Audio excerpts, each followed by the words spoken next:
Hello and welcome to Pandemic Podcast for Educators. My name's Gawain. And I'm Merike. And today is our second day looking at the NEU Conference 2021. And we're really pleased to be joined today by Phil Clarke and James McAsh, who are both conference delegates and have been speaking at the conference today on various issues. You're both very, very welcome.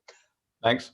And we were just going to do a little bit of a roundup of what's happened today in conference. So we started off in the morning with a session on assessment, curriculum and accountability, kicking off by discussing Ofsted, every teacher's favourite topic, right?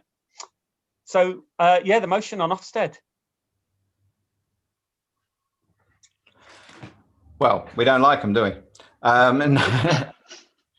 No, I mean, it's important because this is always something that's highly prioritised, and it's not a surprise to see it top of the priority list again, because we all know so much of the pressure that then builds the workload and causes the problems around people not going up the pay scales. That pressure, Ofsted are the enforcement of that pressure, aren't they? That's the whip that drives. The root of so much, isn't it? The kind of coercion, if you look at it, like that coercion and consent. Ofsted's the big stick.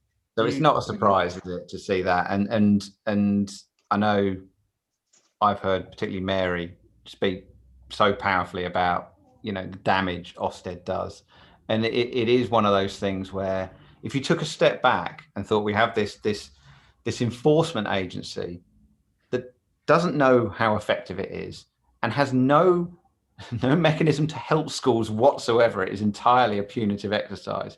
I mean, it's ridiculous. It really is. I mean, just a terrible system. You would never design one where you essentially just attack your own workforce.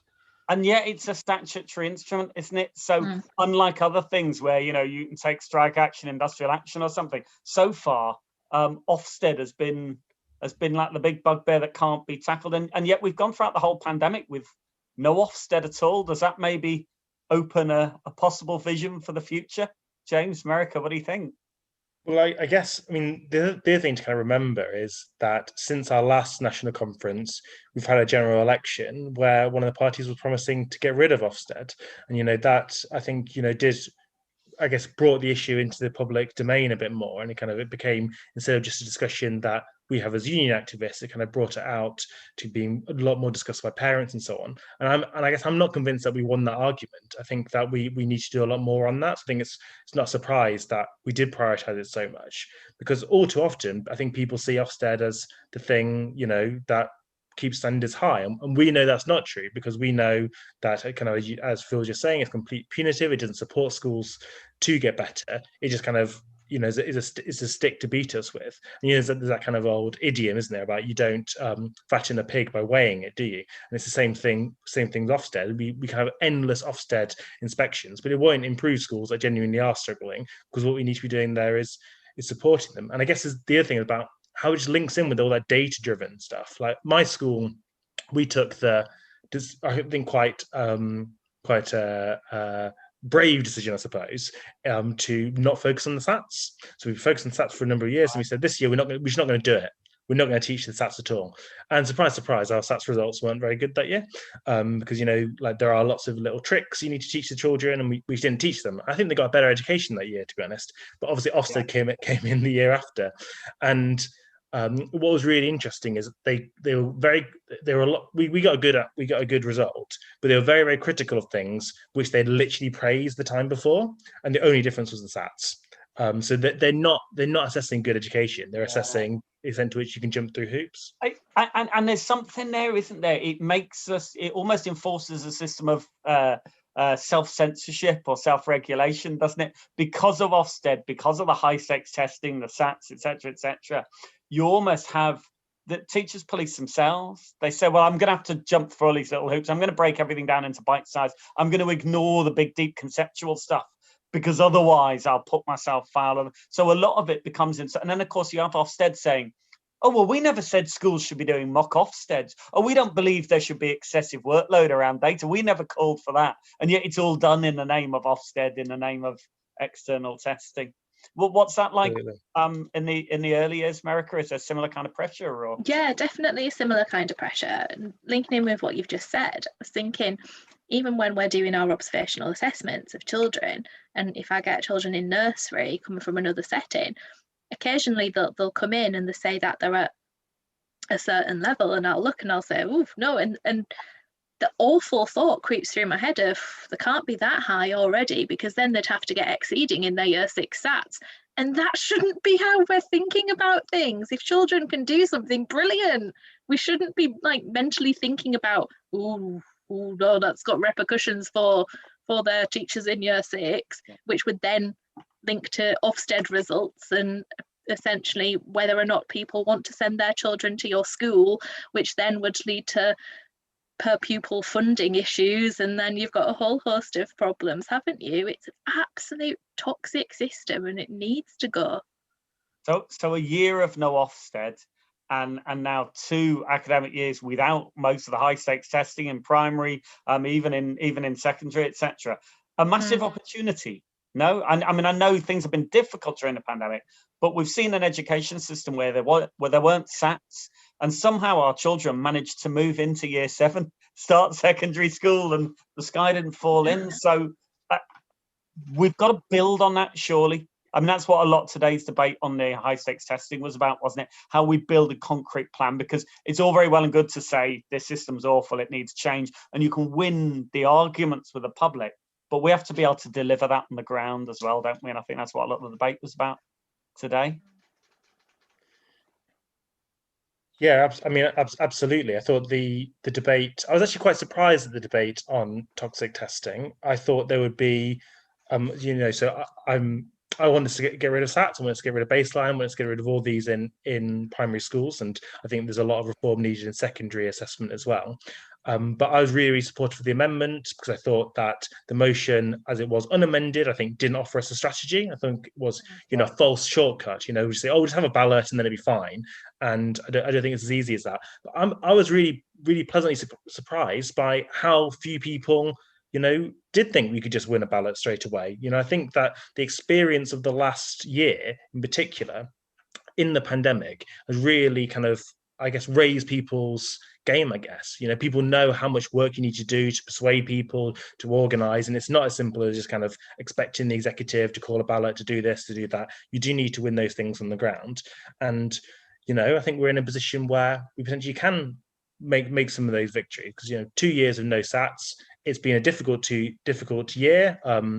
It's not been made difficult because there's not many SATs. That's not been the problem that we've been worrying about in primary schools. And I think we're in a position where hopefully we can, win the public over, but also, as you say, Gawain, win the base on the ground. People have got used to that idea of actually building and winning in the workplace. There's a real sense of empowerment, and we definitely need to mobilise on that. It's something that I think members do currently feel empowered, and we would be silly not to use that. It's building on that increased confidence, isn't it? Because I think you used an interesting phrase, James, that bit of, that strategy of, oh, well, we'll call a national ballot, and we'll lose a national ballot and another one and another one. It's like people have grown wise to that. And you said, they're not just waiting for the executive to do it anymore. And I think that's part of the shift.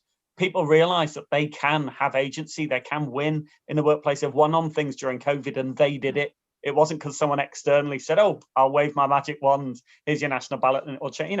People wrote those Section 44 letters. People signed the letters saying, I'm not coming back till the union says it's safe to do so. They organised collectively in their own workplaces. So there's a lot to build on there, and maybe that's what our strategy is going to do around testing.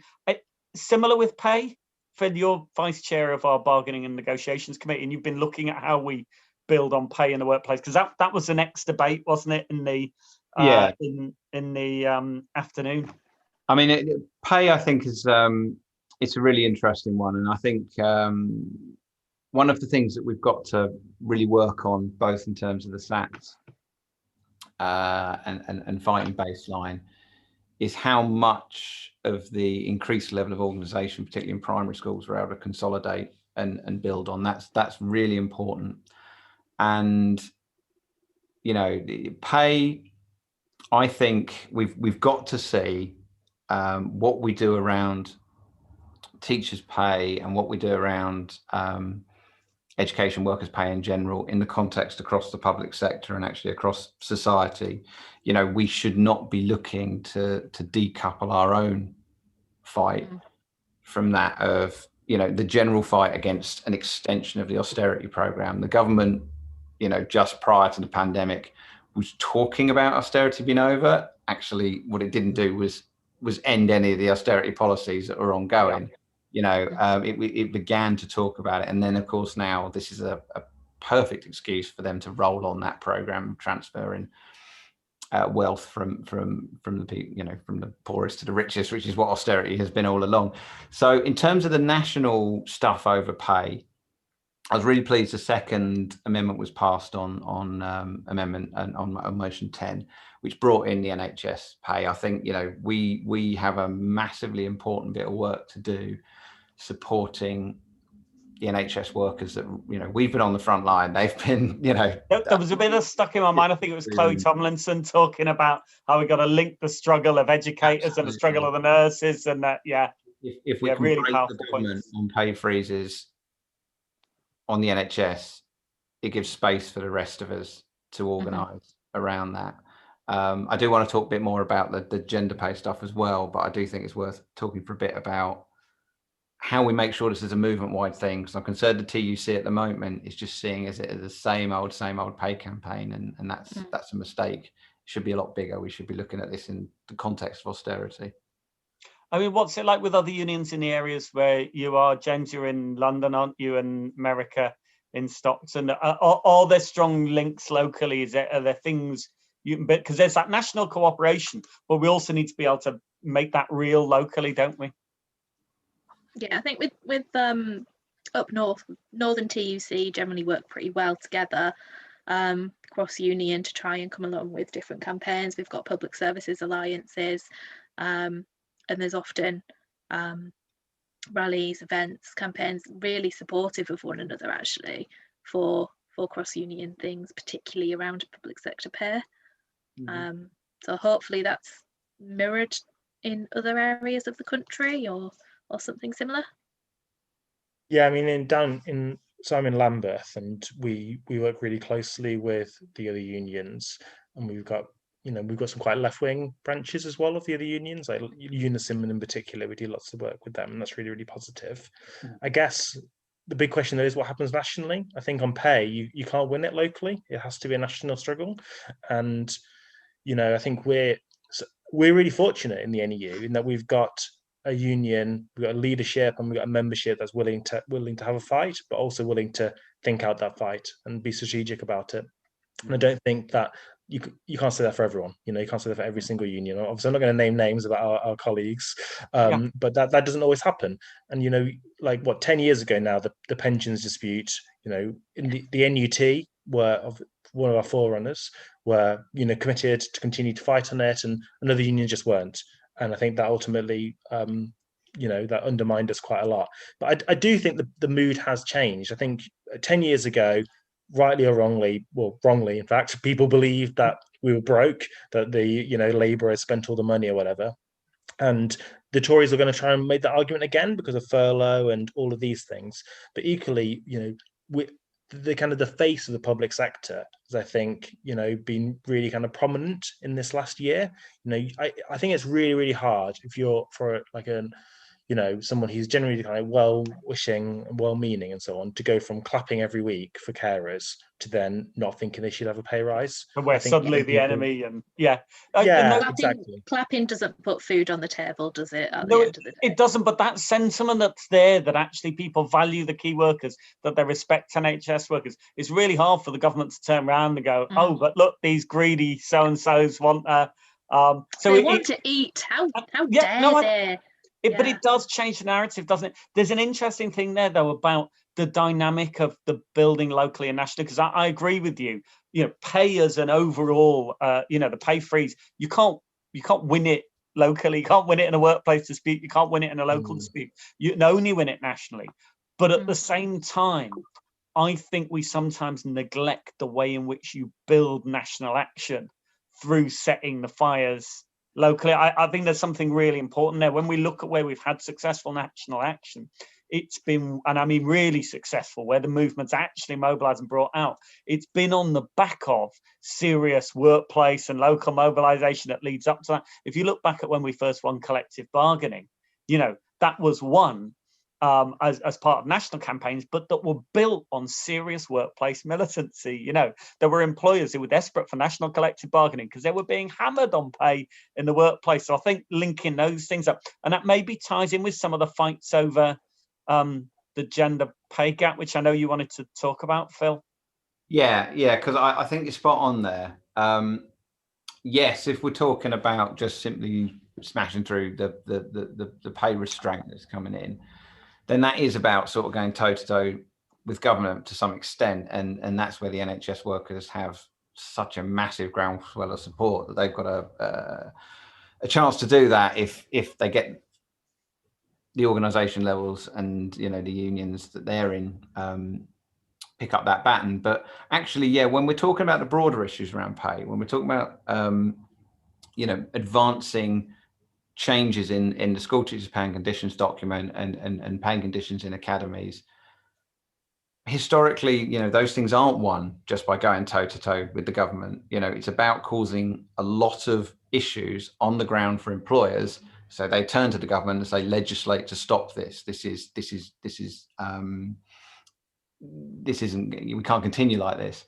And that's where I think the work around the gender pay is really important. Obviously, it's important in its own sake because it's absolutely outrageous that women members. Well, the stats on this are, I mean, some of the stats we heard today, absolutely shocking, aren't they? Just, I mean, staggering. Some of those differences, people were talking about £3,000 difference in, and the gap being even wider in leadership positions. Yeah, I mean, utterly staggering. And, you know, we're a union with 76% women. This has to be right at the forefront of what we're doing, surely. Yeah, so why are we not, you know, focusing on a series of employers? They are the employer and they oversee a system where women are remunerated less than men. So if we get that information, and also it's about generating that sense of injustice amongst the workforce. You know, we might struggle at this point when everyone is under pay restraint to say it's completely outrageous that's in place. It is, but, you know, that's a harder sell to make. But who's going to say it's acceptable that you're paid, you know, thousands of pounds less because you're a woman?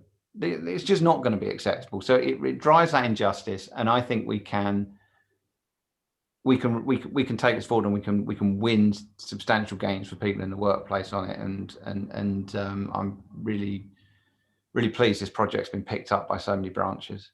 Yeah, no, I think it could be really powerful, and it probably is. That is setting the fires that become that kind of national fight over pay as well. But it's also putting ourselves at the forefront of standing up for equal pay for women, which, I mean, we're now 50 years on from when equal pay went into legislation, and we're still fighting for it. And you look at, I mean, it's a bit of a theme running through this conference, the fringe that opened everything. We talked about it yesterday, an absolutely amazing fringe about winning for women. There were around 100 women, only a handful of men in the room, which is a real shame.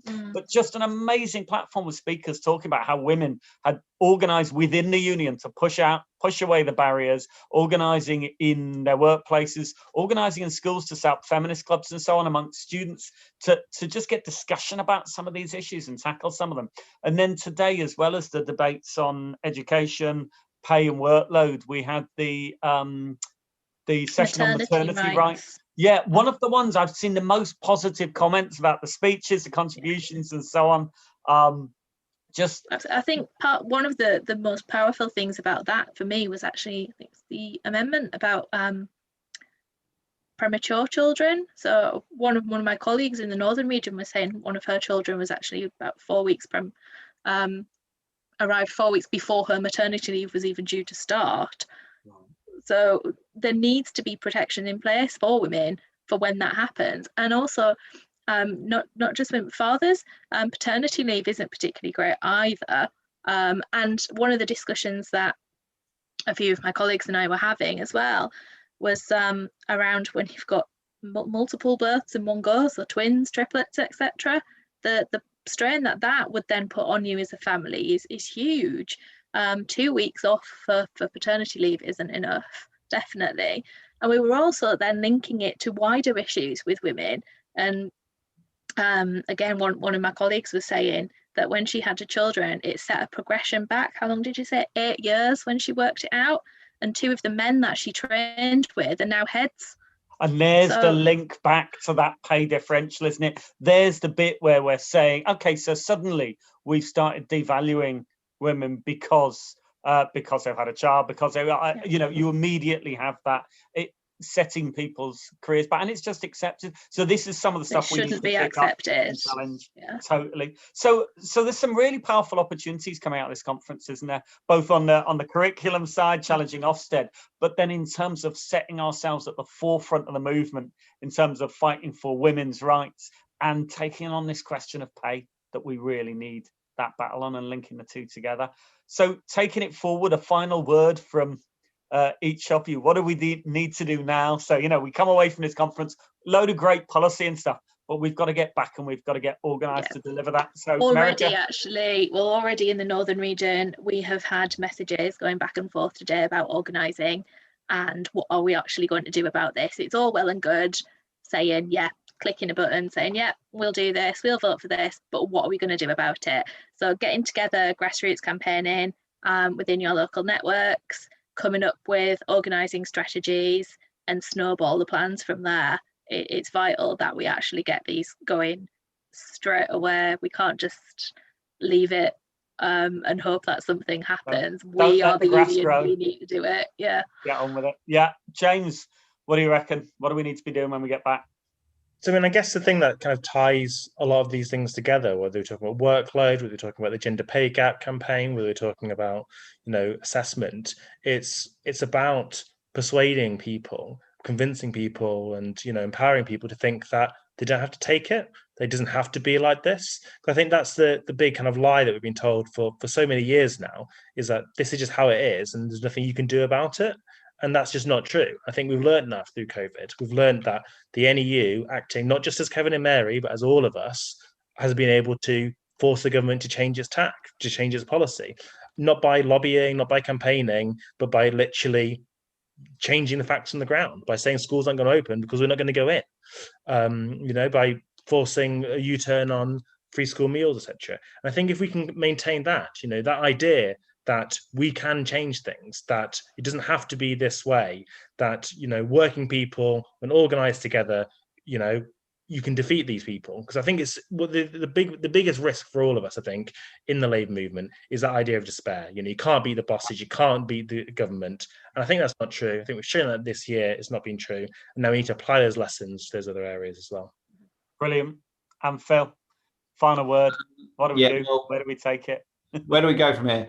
I think we've made huge gains in terms of numbers of reps and organisation over the pandemic period. But I think one of the key things this conference will equip us to do is, once our reps have had a bit of a very, very well-deserved rest over Easter, we need to be explaining to them the union's not just for COVID, it's for life, you know, and giving them, using what we've come out of conferences, whether it's pay, whether it's workload, whether it's assessment, and saying, look, you know, you can get stuck into this stuff. You know, you can make a difference. You've come into the union, become a rep through the pandemic. You've seen the power we've got. Now things, hopefully, are normalizing. What can we do with that increased level of organization? We need to get those reps, you know, up and running, and fighting all these issues, which are going to be the ones that dominate the agenda for the next few years. They are, and they're the opportunities, aren't they? The opportunities to organise people, to build things, to get stuck straight into it, as Merike said, and as James said, to raise people's expectations, to get them to realise actually that injustice out there, we can change it. We just need to bring people together to change. Brilliant. Thank you so much, everyone, for joining us. Merike, Phil, James, and thank you to everyone who listened. Please do subscribe so you don't miss an episode. And we'll be back tomorrow again. Bye-bye.